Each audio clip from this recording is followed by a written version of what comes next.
Welcome to Ancient GPS. I'm Jarom Vahai. Let's discuss how ancient cultures developed a GPS system for what I call the 3 E's. Exploring, expanding territory, and executing trade and business. Pyramids, Stonehenges, and monoliths do 4 things just like modern GPS. They tell time, measure the circumference of the earth, give you your present location, and mark waypoints.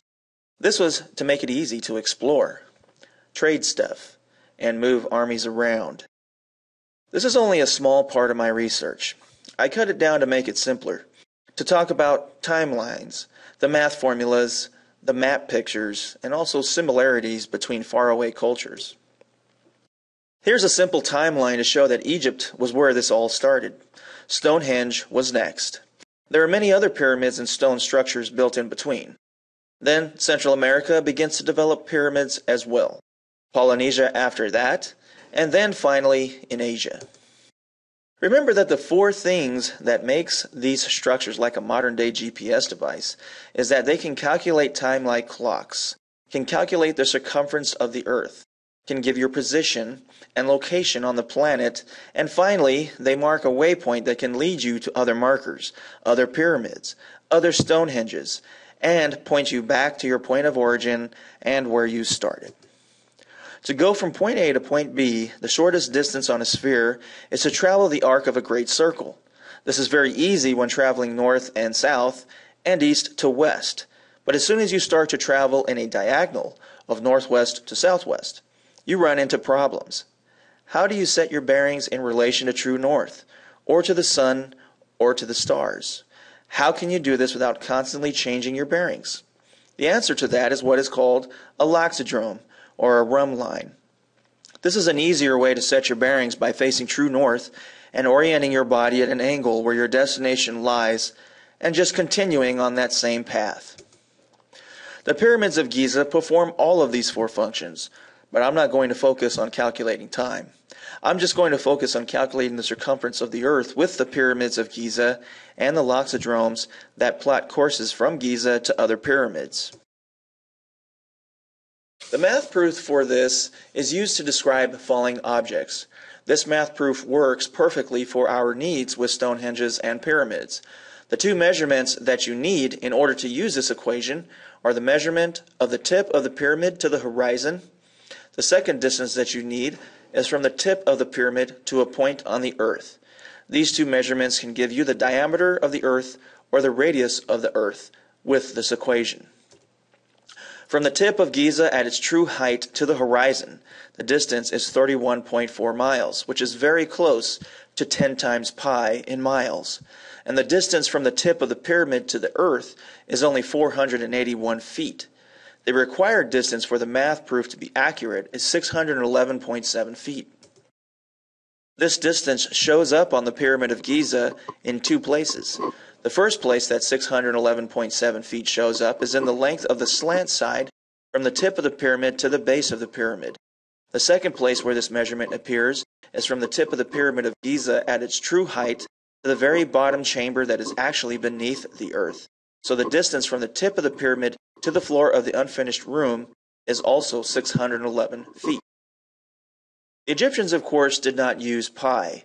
They used an approximate fraction of 22/7, which is very close to pi by 3 decimal places.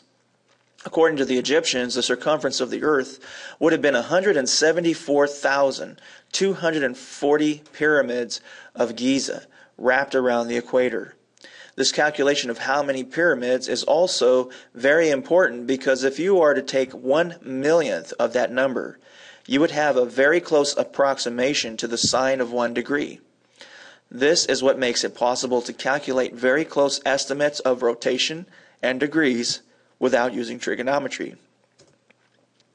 The Pyramid of Giza, from the height of the pyramid to the diagonal length of the base, is the ratio of 22/7 divided by the square root of 2. The first great arc we shoot off of the Pyramid of Giza shoots off at a 45-degree angle. If we were to carry that line out according to what the Egyptians considered the diameter of the earth, that line would terminate in Puerto Vallarta, Mexico. Along that line, before we get to Puerto Vallarta, we would run into Chania in Crete, Greece. There is a pyramid located there. There are also many other locations of pyramids between Crete and Puerto Vallarta that show up in Europe, but we will not discuss those in this presentation. In Puerto Vallarta, the temple in Ixtlan is where the first known pyramids start to appear in Central America. If you were to trace a loxodrome from the Pyramid of Giza to Puerto Vallarta using the same distance of the Great Arc, we would travel past the Canary Islands off the coast of Africa, which is the territory of Spain. The interesting thing about these pyramids is that they also have certain coordinates that they create. Taking a side note, we're going to follow these coordinates from the pyramid in Guimar in Tenerife and follow them to the pyramids of Mauritius in Madagascar, on the other side of the continent of Africa. The interesting thing about these two pyramids in these two separate islands is that the pyramids were built with the same technique, the same materials, and the same construction.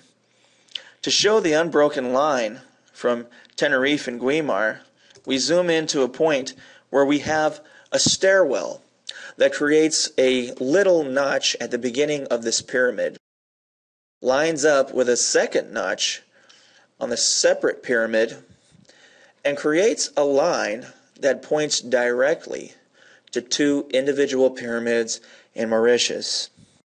And as you can see, there's actually a group of 4 pyramids there.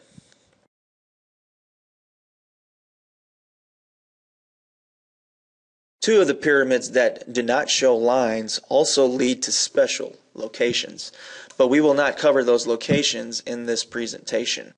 Now to Cancun. If we stay on the loxodrome that leads us from Giza to the Canary Islands, here we can continue on the same loxodrome and we will pass near the Pyramid of the Sun, other pyramids in between, and then finally we end up again in Ixtlan. The Stonehenge, we're not going to talk about how it calculates time. We will talk about how it calculates the circumference of the Earth, but we will not plot any loxodrome headings. However, I will mention and use Stonehenge as an example of how the stones are set up to point back to your point of origin, to create a waypoint. So the math proof for the Stonehenge. The requirement is 6.5 miles from the distance to the horizon to the highest stone, and the height of 28 feet. Now the highest stone in Stonehenge is only 22 feet high, but the entire stone taken from the tip to beneath the earth is 28 feet long, and that gives us a calculation that's accurate to half a mile of the circumference of the earth. If we draw a great arc circle from Stonehenge back to Giza, you'll find that there is a heel stone. Do not be distracted by the heel stone in the top right corner.